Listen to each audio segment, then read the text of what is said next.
Deblasio's pledge to remove NYPD's control of school safety shows little signs of progress.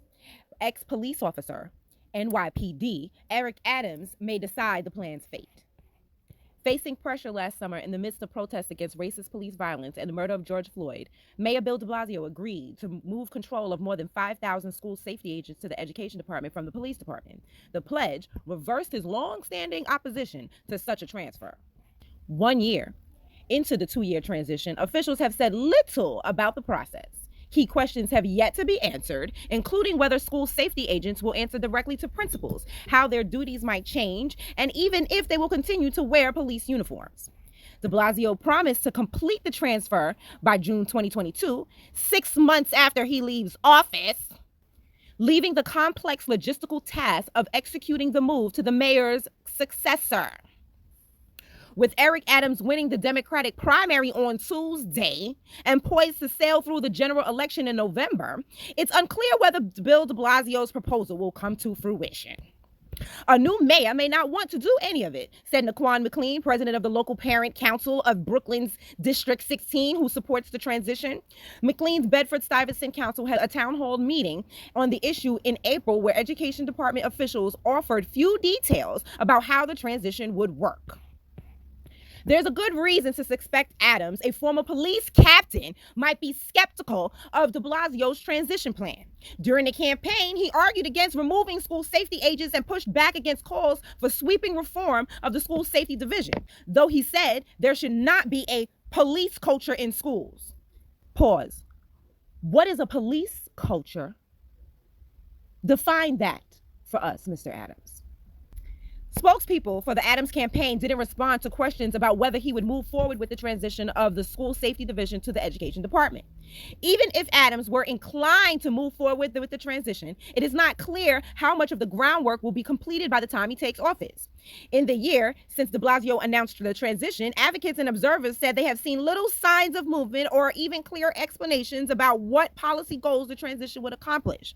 Some argue that de Blasio is content to let the fate of a proposal he was never enthusiastic about fall to the next administration. Maybe they'll do cosmetic changes, Matt Gonzalez, the director of integration and innovation at NYU's Metro Center, said of an Adams administration. I don't expect any significant progress towards reducing and removing police presence from school. The proper role of school safety agents has been the subject of a heated debate for years. The agents play a variety of roles, greeting and signing in visitors to school buildings, deploying metal detectors at some schools, responding to fights, and even issuing arrests. In many cases, they're called to respond to student mental health crises. Civil rights advocates have long argued that they criminalize low-level misbehavior. Disproportionately among Black and Hispanic students, arrests and summonses in the city schools have been falling in recent years, but just as all crime has been falling in recent years until the virus. But stark racial disparities have persisted. Still, most school-based arrests are carried out by regular patrol officers called into schools rather than safety agents stationed in buildings. But who calls those officers? More recently, some advocates have pushed to sharply reduce the size of the division, whose budget has grown significantly under de Blasio and now stands at nearly $425 million. With more than 5,000 agents, it by itself among the largest police forces in the country. Proponents of the police department control and school safety division include the union that represents safety agents say the education department isn't set up to manage it, nor did it have a strong track of record supervising school safety before the police department took control in the late 1990s under the Giuliani administration. Y'all see who Giuliani turned out to be and who he was. At the same time, large majorities of students, parents, and teachers agree to the school safety agents keep schools safe and respectful. They do not. They've been protesting. Some are calling for school safety issues to be handled solely by the Department of Education. CBS 2's Andrea Klein-Thomas takes a look at this issue.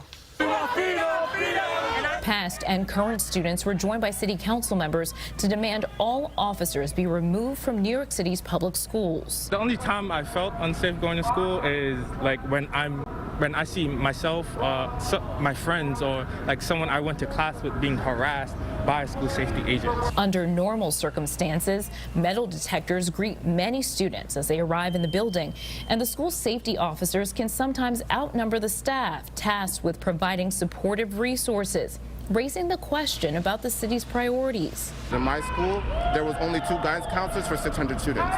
According to NYPD data, arrests drastically dropped from 2,200 in the 2013-2014 school year to 882 in the 2018-2019 school year. Data also shows black students are disproportionately arrested or disciplined. In a statement, the Department of Education said, in part, we fully acknowledge that there are still disparities, which is why we've invested in restorative practices, implicit bias training, and culturally responsive education.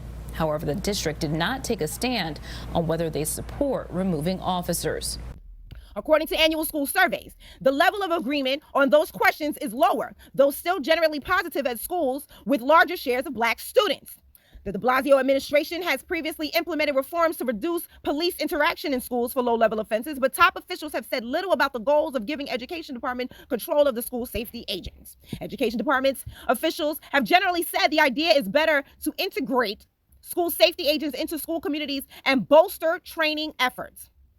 How can you untrain racist behavior? It's not possible. Over the past year, school safety agents have received new training from the Education Department on conflict resolution, implicit bias. How can you unteach implicit bias? And restorative justice. I want you to remember that term, restorative justice. According to the Education Department spokesperson, Nathaniel Steyer, transferring the school safety division of the Education Department is part of ensuring all of our students have safe schools and a caring adult when in a crisis, Steyer said. He noted that the city is making other investments to school climate as well as including and hiring 500 additional social workers. ACS snitches.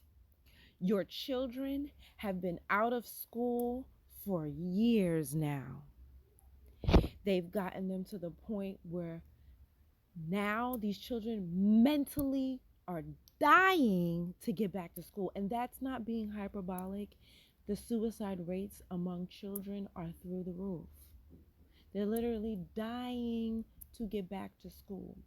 Now they are flooding the schools with social workers to talk to your children without your permission, to pump them for information about all the traumatic occurrences that may have happened over the past couple of years. Now, in theory, that sounds like a great thing, but we know this system.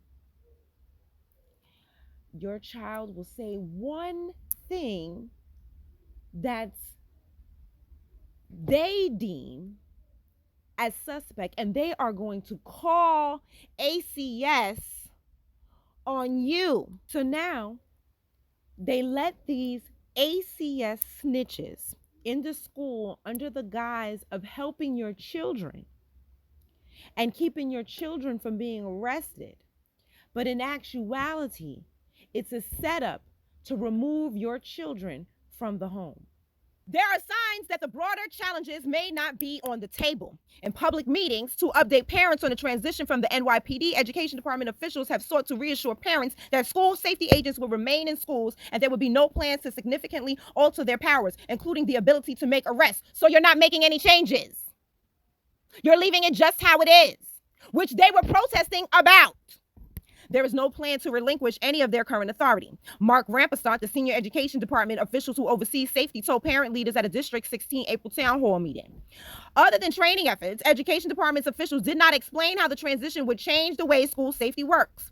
Steyer pointed out to 4 different committees co-led by the police and education departments that are working out the elements of the transition. What transition? Though he declined to say who is serving on them or whether they would include outside groups. Who are going to be the people on the committees? That's the question we need to ask. He said the city is on track to meet the June 2022 deadline to complete the transition. On track for what? There was never no plan. Some external groups, including the union that represents principals and other administrators, have raised doubts about the transition timeline. The one meeting we had on this subject earlier this month provided no evidence that the DOE has a strong command of this daunting transition, and we are concerned that they're not developing plans quickly enough to meet their own deadline, Rosemary Sinclair, a union official, wrote in a June newsletter. Too many observers, the lack of clear movement on the transition makes sense politically, as the mayor has long argued against the transition and only agreed to it reluctantly in the midst of last summer's racial injustice protests and when his daughter embarrassed him in front of everybody. On other elements of the transition, including a promise to move the school safety budget to the education department last year, have yet to take place. I think the mayor felt incredible pressure to do something about the police in schools, said Joanna Miller, an education policy expert at the New York Civil Liberties Union, who helped negotiate previous reforms to the school safety division. The mayor is slow walking this, so slowly it will no longer be his problem, and giving it to the hands of an ex-police officer, ex-NYPD.